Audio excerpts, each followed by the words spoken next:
So hello mga ka-chillax, welcome to my YouTube channel. So kung bago pa sa YouTube channel, don't forget to like, comment, and subscribe. So ito, nagbabalik na naman tayo sa EV Supreme. Ilang buwan din tayo hindi nakapasyal dito. So ito, sa harapan natin, may napakagandang electric car. So alamin natin ang basic specs at presyuhan nito. Kaya ano pang inaantay nyo? Huwag nang patumpik-tumpik pa. Let's go! So yun, saktong-sakto. Nandito na naman ako sa EV Supreme. Yan, miss na miss ko na si Sir Mike. Sir Mike, ano to? May bago tayong e-car Oo nga eh, miss na miss ka na rin namin, Kachilak. Yun. So, maraming salamat at binisita mo kami. Syempre. So ngayon, meron tayong papakilalang bagong produkto, ang ating bagong full EV, which is ang Kayi EQ04. Cute, napaka-cute nga talaga. So, yan. So, daanan muna natin yung itsura ng ating sasakyan. No? Okay. So, kung mapapansin niyo, napaka-sharp, napaka-modern, napaka-edgy ng kanyang design. No, nitong ating EQ04. And then dito sa harap, meron tayong Hawkeye LED headlights Yun. na merong projector lights dito sa harap. Yun. No, Napasya. tapos ito yung kanyang daytime running lights. No? Tapos ito naman yung logo ng ating Kayi, no? Tapos itong kanyang bumper, kung mapapansin niyo, meron tayong camera dito sa harap. So meron nga pala itong 360-degree camera, no? Boswell. Tapos yung design naman yung kanyang bumper is diamond cut with honeycomb grill design. No? Tapos ito yung kanyang front chin, no, nung kanyang bumper. Ayun, tingnan naman natin dito sa gilid.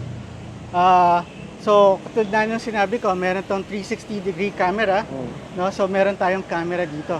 Wow. Tapos, meron na rin tong integrated na signal lights dun sa kanyang side mirrors. Tapos, yung kanyang gilid is very sharp, very edgy, no? Tapos meron na rin tayong 15-inch na wheels or tires, no? So naka R15 na 'yan. Tapos yung ating door handles naman recessed na siya, no? So napaka-premium, napaka-social ng kanyang design, no? So usually yung mga recessed door handles sa mga high-end na cars, High-end cars, no? yung design na yan. Okay, so Kachilaks, pag-usapan naman ng special features ng ating Kayi EQ04, no? So umpisahan natin sa kanyang napaka-hip tsaka trendy na susi, no? So ang tawag dito is fidget spinner key na pwede niyong paglaruan pagka nabobore kayo, no? Pwede niyong paglaruan sa inyong kamay, no? Tapos ang pangalawang special feature na pwede natin pag-usapan, kung mapapansin niyo, hidden yung kanyang door handles, no? Pero meron siyang proximity sensor or welcome mode feature na lalapit lang ako sa sasakyan pero kusa na siyang bubukas, no? Nakita niyo? Yun, galing. So hindi ko Sana all. pinindot yung kanyang susi pero bumukas na yung kanyang door handles, no? So ibig sabihin, pwede na tayong pumasok sa loob ng sasakyan. Tapos yung design naman ng ating gilid, no? So naka-floating roof design na rin tayo. Na dito naman meron tayong carbon fiber patterns, no?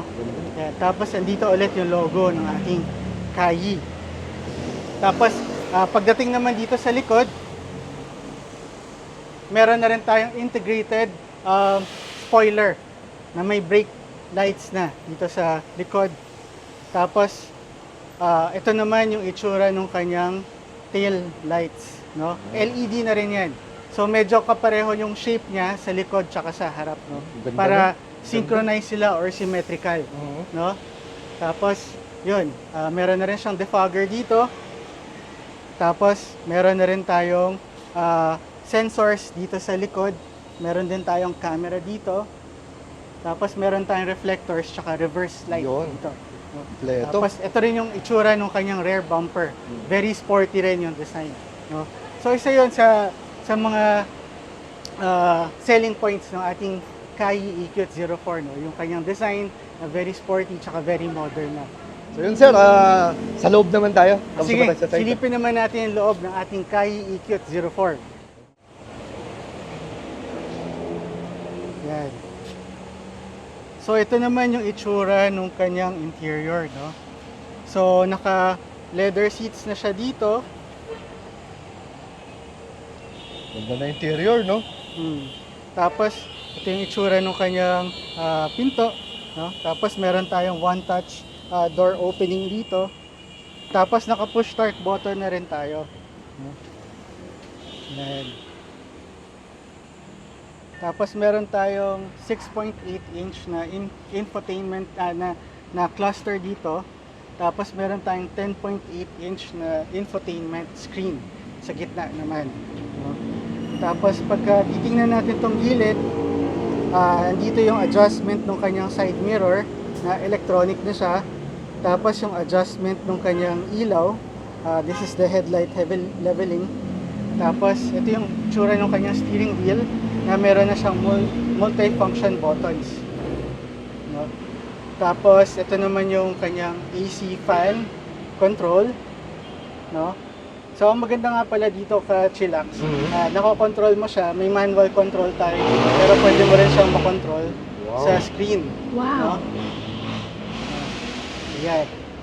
So pagka pinindot to, yan. So pwede rin makontrol yung fan speed dito, tsaka yung cooling niya, no? Tapos dito, makikita niyo yung button. So pag pinindot niyo to, lalabas dito yung kanyang 360 view, no? Grabe, linaw. Tapos ito naman yung kanyang temperature control. Ito naman yung kanyang hazard button. Itong mode na to, Chillax, ito yung driving mode, no? So pag pinindot yan, ngayon naka-sport mode tayo. Pag pinindot yan, actually hindi siya nagbabago kasi hindi tayo umaandar. Pero mamaya, pwede natin i-shift yan, no? Para makita. No? Tapos, additional bonus nga pala dito sa sasakyan. Itong 410 km version natin, meron siyang moonroof, no? Sa taas. Ayun. Yan. Yung 300 km version, wala siyang moonroof. Pero yun lang naman, halos siya nagbago dyan. Tapos kung mapapansin nyo, Chillax, napakalawak ng ating dashboard. No? So, isa yon sa kinaganda nitong ating Kai EQ. Tapos, one more thing nga pala, ang isa sa maganda dito, meron tong 25 storage spaces. No? So, ang dami mong malalagay dito sa sasakyan. Meron siya dito, meron siya dito, meron siya dito, meron siya sa baba, meron siyang glove box compartment dito. No? So, marami kang paglalagyan. No? So, kung gagamitin mo to pang araw-araw sa school or sa trabaho, ang dami mong malalagay na gamit dito sa sasakyan. Yun. Tapos, ang sound system nga pala natin, meron tong 6 hi-fi speakers. No? So, napakaganda rin ng sounds ng Kai EQ04. Ganda ng mic nito, Sir Mike, no? Talagang, masabi natin talaga, premium. Oo. Ang Kai nga pala, Chillax, is gawa siya ng Chery Group sa China, which is one of the leading automakers sa China. Yung Chery Group, no? Subsidiary nila itong Kai. Kaya yung in terms of quality, subok na rin siya. Kaya pala. Tapos meron din tayong armrest dito. Para sa driver, no? Tapos yan, Chillax, di ba? Ano nga palang height mo ulit? 5'9". 5'9 or 5'10", pero komportable ka ba dyan sa... Oo, sobra, oh. Oh. May ample space sa tuhod ko. Yan. Maluwag. So itong Kai EQ medyo malawak yung wheelbase niya, nasa 2,500 mm yung kanyang wheelbase, no. So one of its good points is very spacious siya, no. So kasyang-kasya up to 5 people or 5 adults talaga dito sa sakyan. Na komportable ang upo nila. Na komportable. Opo. Ito naman yung ating vanity mirror. Yan. Tapos, dito naman sa likod, silipin naman natin yung likod. Yan. So, ito naman yung itsura ng kanyang likod. So, ganyan naman siya kaluwag. No?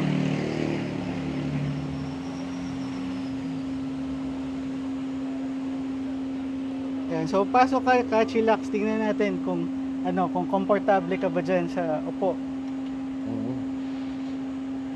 Grabe, spacious dito, ah. Yan. So si Chillax, mga around 5'10", 5'11" yan, no? Pero ganyan kaluwag yung upo niya sa likod, grabe. no? So ako, papasok naman ako.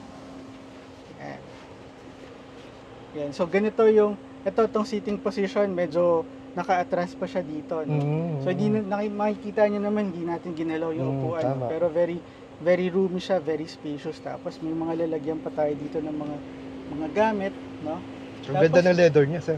Tapos yung moonroof niya abot dito sa likod, no? So panoramic siya. No, hindi nga lang siya nabubuksan. Pero yung sa iba na nagsasabi na baka mainit dyan pagka malakas ang araw, tinted naman to. Tapos may nabibili ring cover nito sa mga aftermarket na cover, no? So kung medyo tirik na tirik yung araw, pwede nyo naman to takpan. Yan. Okay, so silipin naman natin yung ating trunk space. Yun. Yan. So ito naman yung itsura ng trunk ng ating Kayee EQt 04, no? So meron tayong 218 liters of storage space. So kung mga bag, mga maliit na maleta, kasyang-kasya dyan. Pero ang maganda dito, 60-40 split itong rear seats niya, no? So natutupi siya. Yun. No? So pagka tinupi yan, fold flat siya, no? Aabot yan ng 750 liters ng storage Daming space. pwedeng lagyan dyan. So ang daming pwedeng ilagay, no? So kung wala naman upo sa likod, tapos maglalagay kayo ng mga balikbayan box or malalaking maleta, kasyang-kasya dito sa ating Kayee. Ang mga kasama nga pala nito, so wala rin siyang rear spare tire, no? Pero meron tayong tire repair kit na kasama. Meron din tayong portable charger na kasama. Meron din tayong early warning device. Tapos as part of the freebies, meron din na itong kasamang tint, LTO registration, saka matting. Daming freebies. Grabe. Sulit na sulit. Bonus dyan, so ang Kayee nga pala, ang meaning niya is keep young, keep fun. No? So yun yung brand proposition ng Kayee under ng Chery Group. Kaya mapapansin nyo, meron siyang mga add-ons dito, like itong susi niya na naiikot, no? Parang laruan. No? Ang tawag dito is fidget spinner key. No? Yan, no? Oo, okay. So pang mga mga starting drivers, no, young professionals, mga nag-aaral sa college or mga students, no. So matutuwa dito sa Kayee. So discuss naman natin yung kanyang motor power. Itong Kayee nga pala, meron siyang 40 kilowatt na motor power, no. That's good for 54 horsepower. Tapos meron siyang dalawang variant ng battery. Meron siyang 28.8 kilowatt battery na 300 kilometers ang range. Tapos meron din tayong 39.8 kilowatt hour na battery, which is good for 410 kilometers ng range. No? Yung battery naman niya, gawa siya ng CATL, no? Naka lithium iron phosphate din siya or LiFePO4. So very safe, very safe siya yung battery niya. Tapos yung charging mode naman niya, meron din siyang slow charging tsaka fast charging. So nandito yung ating charging port, no?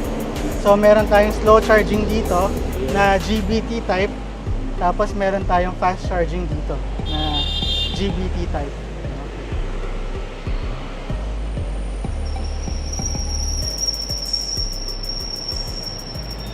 So yun sir, regarding naman sa warranty nito ating Kayee. So ang Kayee naman, meron siyang 8 years na motor and battery warranty. Tapos meron siyang 5 years vehicle bumper to bumper warranty. Tagal din na 8 years, no? Talaga sulit na sulit. Service center naman, so meron tayong service center sa Makati, meron din tayong service center sa San Juan, tsaka meron din tayong service center sa Bulacan. So from north to south, kayang servicean yung Kayee. Ayan, sa EV Supreme pa, talagang sulit na sulit yan. Sir, modes of payment natin. Okay, so ang SRP nga pala nitong ating Kayee is yung 410 kilometer version, nasa 958,000 pesos. Yung 300 kilometer version naman niya, nasa 868,000 pesos. Pero meron tayong cash discount promo na 70,000 pesos. So lalabas, yung 410 kilometer version niya, nasa 888,000 na lang. Tapos yung kanyang 300 kilometer version, nasa 798,000. Grabe discount yan, 70K. So yun yung cash promo natin. Pero ang kinaganda dyan, Boswell, meron din tayong BPI zero down payment installment promo. No? So sa zero down payment naman, pwede siya up to 5 years na installment. No? So doon naman sa 300 kilometer version natin, nasa around 17,500 yung kanyang monthly installment for 5 years. Doon naman sa 410 kilometer version, mga nasa around 19,500 per month naman yung kanyang installment for 5 years. No? Sir, sa ano, credit card payment, meron? Meron din Kachilax, Yun, no? So kompleto. pwede rin itong bayaran via credit card. Meron din tayong promo with PNB credit card, no? So meron tayong 0% interest installment up to 12 months using your PNB credit card. Pero we also accept other credit cards. We also accept BDO or kung ano man card na meron kayo. So, saan na pwede bisitahin nila para makita nila, maka-test ride sila ng KAI? Okay, so kung gusto nyo makita ng personal itong KAI EQ 04 or gusto nyo ma-test drive, punta lang kayo dito sa branch namin sa EV Supreme, dito sa E. Rodriguez. Yun. Ang full address namin is search nyo lang sa Google Maps is Don Graciano Building, Yun. 1180 E. Rodriguez Senior Avenue, Quezon City. So nasa tapat kami ng Christ the King Church. Message lang kayo sa amin kung gusto nyo magpa-schedule ng test drive. So again, sir, maraming salamat sa pagpapaunlak mo sa ating mga Kachilax. Till the next time, sir. Thank you. Thank you, Kachilax.